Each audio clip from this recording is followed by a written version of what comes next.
about to play you an album that means the world to me. Honestly, Nevermind. Very, very, very excited about this project. I hope you enjoy it. I enjoyed making it. It took us about 6-7 months to make, maybe. Something I always wanted to do.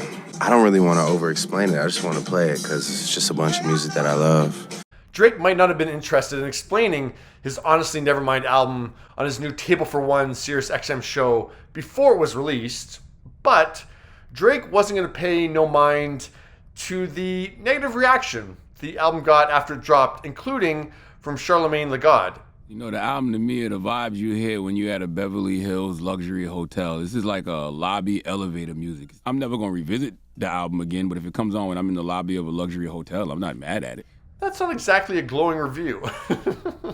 Now, to be clear, that's an example of the underwhelming reaction Honestly Nevermind was getting. Now, Drake is not directly responding to Charlamagne in this video. Drake actually taped this while he was at his launch party last night. That tells you how fast the negative reaction was coming in, that Drake was already on his phone reacting to the negative reaction. It's all good if you don't get it yet. It's all good. That's what we do. We wait for you to catch up. We're in here though. We caught up already. On to the next. My goodness. Drake. That was the case with Kanye's 808s and Heartbreak album back in 2008 because it was such a new sound. So people were unsure of it when it first came out, but then they warmed up to it. And let's be clear, Drake, that's basically the blueprint for a lot of your music. So to say that you do an album like 14 years later that sounds a lot like that album, this one is groundbreaking and ahead of its time when it's basically what an album sounded like 14 years ago? Drake. My goodness. My goodness is right.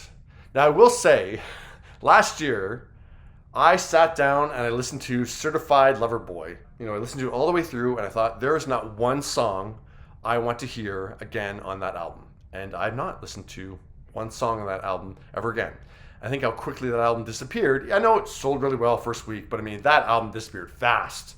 So I think the general consensus was that was not Drake's best effort. So I will say that I am going to revisit songs on Honestly Nevermind. I don't think this is a terrible album. I think it's definitely stuff we've heard before from Drake. Like, I mean, what's the first song called? Yeah, Falling Back basically sounds like Passion Fruit.